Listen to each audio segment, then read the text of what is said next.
if the people receiving you aren't understanding that it's going to take time for you to establish yourself, you're setting yourself up for problems. So we have to be understanding. There has to be patience on both sides of the fence, and for a man in understanding that even in the concept of being in a relationship, and I'm gonna take it all the way to the extreme of being married, understanding that a woman submits to her man when he is being directed by God.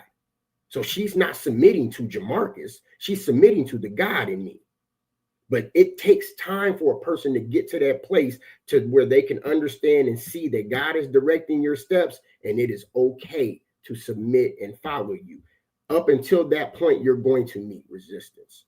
Unfortunately, that's one of the consequences that our actions have put us in this kind of a position.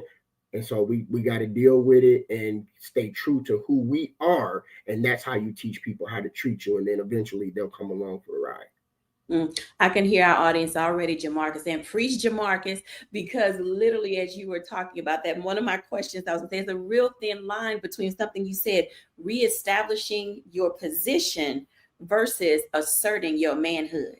Those are not the same thing. How do we help people understand that it's not even a gray area?